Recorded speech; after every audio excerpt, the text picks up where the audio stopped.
आज है 21 सितंबर 2025 दिन रविवार। देखते हैं उत्तर प्रदेश की 25 फटाफट बड़ी खबरों को। यूपी में राशन कार्ड धारकों के लिए बड़ा अलर्ट, अक्टूबर से इन लोगों को नहीं मिलेगा मुफ्त राशन। उत्तर प्रदेश के लखीमपुर खीरी में राशन कार्ड धारकों के लिए बड़ी चेतावनी जारी की गई। जिले में अब तक 3.43 लाख राशन कार्ड यूनिट ने ई-केवाईसी नहीं कराई। प्रशासन ने बताया कि सितंबर के अंत तक ई-केवाईसी पूरी करने का अंतिम मौका है। अगर लाभार्थी इस बार भी ई-केवाईसी नहीं कराते हैं तो अक्टूबर से उन्हें मुफ्त राशन नहीं मिलेगा और उनका नाम राशन कार्ड से हटा दिया जाएगा। जिला पूर्ति अधिकारी अंजनी कुमार सिंह ने सभी राशन कार्ड धारकों से तुरंत ई-केवाईसी कराने की अपील की। टीजीटी पीजीटी के बाद असिस्टेंट प्रोफेसर इंटरव्यू पर भी संशय। उत्तर प्रदेश शिक्षा सेवा चयन आयोग ने एक बार फिर से भर्ती प्रक्रिया टाल दी। इस बार 910 पदों पर असिस्टेंट प्रोफेसर की नियुक्ति अटक गई है। परीक्षा का परिणाम 4 सितंबर को जारी हुआ था और 25 सितंबर से इंटरव्यू होना शुरू था, लेकिन अब तक प्रवेश पत्र जारी नहीं हुए। नियम के अनुसार साक्षात्कार से 10 दिन पहले प्रवेश पत्र जारी होने चाहिए थे।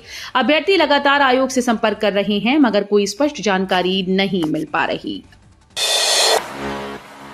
अक्टूबर में यूपी में धान की खरीद शुरू, किसानों को मिलेगा बढ़ा समर्थन मूल्य। उत्तर प्रदेश सरकार ने खरीफ विपणन वर्ष 2025-26 के लिए धान खरीद की तैयारियां पूर्ण कर ली हैं। 1 अक्टूबर से पश्चिमी यूपी और 1 नवंबर से पूर्वी यूपी में धान खरीद शुरू होगी। ये प्रक्रिया पश्चिमी उत्तर प्रदेश में 31 जनवरी और पूर्वी उत्तर प्रदेश में 28 फरवरी 2026 तक चलेगी। किसानों के लिए खुशखबरी ये है कि सरकार ने इस बार न्यूनतम समर्थन मूल्य बढ़ा दिया है। अब सामान्य धान का मूल्य 2369 और ग्रेड ए धान का मूल्य 2389 रुपए प्रति क्विंटल तय किया गया। पेंशनर्स को बड़ी राहत, घर बैठे जमा होगा जीवन प्रमाण पत्र। पेंशनर्स के लिए बड़ी खुशखबरी है। अब उन्हें जीवन प्रमाण पत्र जमा करने के लिए सरकारी दफ्तरों के चक्कर नहीं लगाने होंगे। पेंशनर और पेंशनर कल्याण विभाग 1 से 30 नवंबर 2025 तक डिजिटल लाइफ सर्टिफिकेट कैंपेन 4.0 शुरू करने जा रहा है। इस दौरान बुजुर्ग और दिव्यांग पेंशनर्स को घर घर जाकर ये सुविधा दी जाएगी। खास बात यह है कि अब फेस ऑथेंटिकेशन टेक्नोलॉजी का इस्तेमाल होगा। इसके जरिए पेंशनर्स घर बैठे आसानी से अपना जीवन प्रमाण पत्र जमा कर पाएंगे। यूपी में आउटसोर्सिंग भर्ती के नए नियम, श्रेणी 3 और 4 के लिए इंटरव्यू खत्म।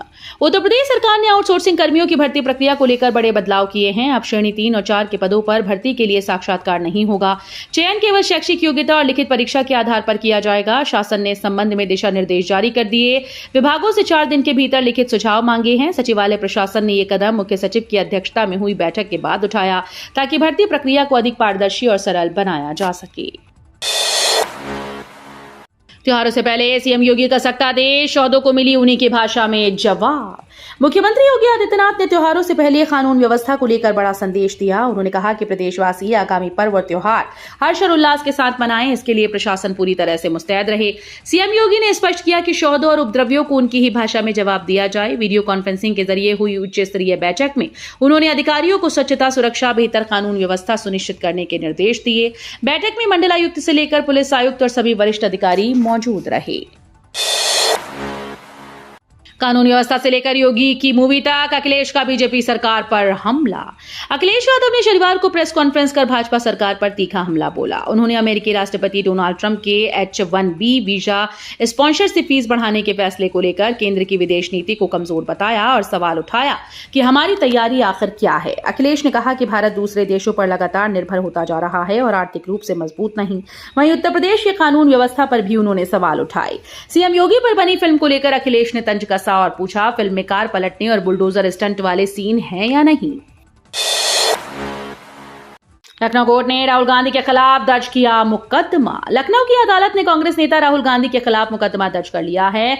वकील नृपेंद्र पांडे ने याचिका दाखिल कर आरोप लगाया कि राहुल गांधी का बयान न केवल राष्ट्र विरोधी बल्कि भारत की एकता और संवैधानिक संस्थाओं के खिलाफ साजिश है। दरअसल 15 जनवरी 2025 को दिल्ली में कांग्रेस मुख्यालय इंदिरा भवन के उद्घाटन के दौरान राहुल गांधी ने कहा था कि we are now fighting the BJP, the RSS and the Indian state itself. इस बयान को लेकर विवाद खड़ा हो गया है।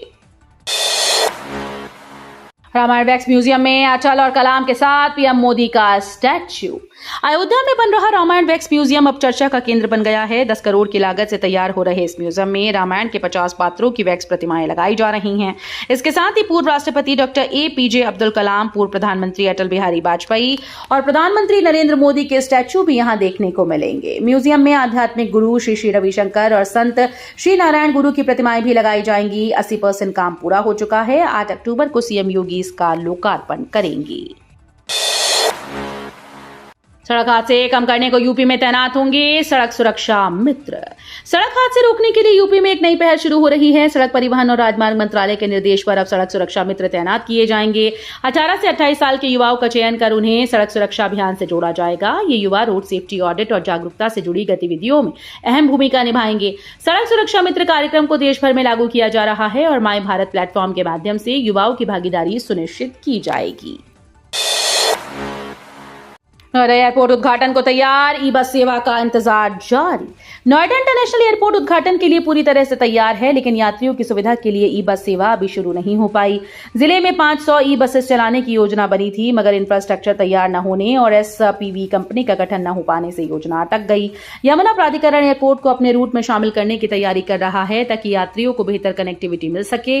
फिलहाल एयरपोर्ट उद्घाटन से पहले ई बस सेवा शुरू होने का इंतजार बना हुआ है। IT सेक्टर में बढ़ेंगे मौके, आगरा में सॉफ्टवेयर टेक्नोलॉजी पार्क तैयार। IT सेक्टर में युवाओं के लिए बड़ी खुशखबरी है। आगरा के शास्त्रीपुरम में software technology park of India का नया IT पार्क बनकर तैयार हो गया है। करीब 23,000 वर्ग मीटर में 20 करोड़ की लागत से बने इस पार्क में 105 सीटों की प्लग एंड प्ले सुविधा और 60 सीटों का आधुनिक सभागार है। कई कंपनीज यहां काम शुरू कर चुकी हैं। इसके शुरू होने से IT सेक्टर को नई गति मिलेगी। गोरखपुर को जाम से मिलेगी राहत, बागागाड़ा में बनेगा नया बस अड्डा। गोरखपुर वासियों के लिए खुशखबरी है। शहर के बागागाड़ा क्षेत्र में नया रोडवेज बस अड्डा बनने जा रहा है। जिला प्रशासन यहां भूमि तलाशने में जुटा है। फिलहाल गोरखपुर बस स्टेशन पर रोजाना 1300 से ज्यादा बसेस का आवागमन होता है, जिससे जाम और अव्यवस्था की स्थिति बनती है। नए बस अड्डे के बनने से लखनऊ और वाराणसी रूट की बसेस का ठहराव बागागाड़ा में होगा। इसके साथ ही निजी बसेस के लिए भी निर्धारित जगह उपलब्ध होगी। इससे यात्रियों को सुविधा और शहर को जाम से राहत मिलेगी। राम मंदिर में 25 नवंबर को होगा ध्वजारोहण, मुख्य शिखर पर सफल ट्रायल पूरा। अयोध्या के श्री राम जन्मभूमि मंदिर में विवाह पंचमी के दिन यानी 25 नवंबर को भव्य ध्वजारोहण समारोह होगा। इस अवसर पर मुख्य शिखर पर ध्वज फहराया जाएगा। तैयारियों के तहत मंदिर के शिखर पर डमी के साथ सफल ट्रायल भी किया जा चुका है। समारोह में करीब 8,000 अतिथियों को आमंत्रित किया जाएगा। उनके बैठने, प्रसाद और जलपान की व्यवस्था पहले से सुनिश्चित कर दी गई है। रामलला के मंदिर में यह ध्वजारोहण कार्यक्रम भक्तों के लिए ऐतिहासिक और अविस्मरणीय अवसर बनने जा रहा है। योगी सरकार का 2027 चुनाव पर फोकस। उत्तर प्रदेश सरकार ने भाजपा और सहयोगी दलों के नेताओं की शिकायतों पर कार्रवाई शुरू कर दी। शिकायतें मुख्य रूप से पुलिस और अधिकारियों के अत्याचार से जुड़ी थीं। जहां शिकायतें सही पाई गई वहां त्वरित कार्रवाई की गई। ये कदम पार्टी के भीतर चल रही चिंता के बाद उठाया गया कि अधिकारी फैसला ले रहे हैं और निर्वाचित प्रतिनिधियों को नजरअंदाज किया जा रहा है। 2027 विधानसभा चुनाव की दृष्टि से सरकार अब नेताओं की बातों को गंभीरता से ले रही है ताकि चुनावी नुकसान से बचा जा सके। MSME से बनेगा देश सोने की चिड़िया, युवाओं को देना होगा बढ़ावा। देश को फिर से सोने की चिड़िया बनाने में MSME सेक्टर की अहम भूमिका होगी। शनिवार को आगरा में आयोजित MSME फॉर भारत कॉन्क्लेव में इस बात पर जोर दिया गया कि युवा अब सिर्फ नौकरी लेने वाले नहीं बल्कि रोजगार देने वाले बने। डॉक्टर भीमराव अंबेडकर विश्वविद्यालय के जुबली सभागार में आयोजित कार्यक्रम में रोजगार सृजन और MSME को बढ़ावा देने पर मंथन किया गया। कॉन्क्लेव में केंद्र, राज्य सरकार के अधिकारी, उद्योग विभाग और पुलिस प्रशासन के वरिष्ठ अधिकारी भी मौजूद रहे। अखिलेश यादव का आरोप, पीएम मोदी के आश्वासन के बावजूद भाजपा नाकाम। समाजवादी पार्टी के अध्यक्ष और पूर्व मुख्यमंत्री अखिलेश यादव ने कहा कि भाजपा सरकार छुट्टा पशुओं की समस्या हल करने में असफल रही। उन्होंने आरोप लगाया कि मंच से प्रधानमंत्री मोदी से आश्वासन मिलने के बावजूद जनता राहत नहीं पा सकी। किसान छुट्टा पशुओं से परेशान हैं, गौशालाओं की दुर्दशा बनी हुई है। यही नहीं, कुछ भाजपा नेता गौशालाओं के चारे का घोटाला कर रहे हैं और गायों का दूध व गोबर बेच रहे हैं। मौत होने पर गायों को गड्ढे में दफनाया जा रहा है।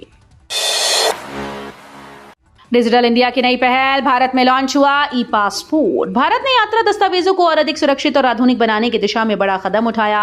विदेश मंत्रालय ने देश भर में ई पासपोर्ट की सुविधा शुरू कर दी। अप्रैल 2024 में पायलट प्रोजेक्ट के रूप में इसकी शुरुआत हुई थी और अब ये धीरे धीरे सभी पासपोर्ट सेवा केंद्रों तक पहुंच चुका है। जून 2025 से इसे औपचारिक रूप से पूरे देश में लागू कर दिया गया है। ई पासपोर्ट सुरक्षा सुविधा डिजिटल पहचान के नए मानक स्थापित करेगा।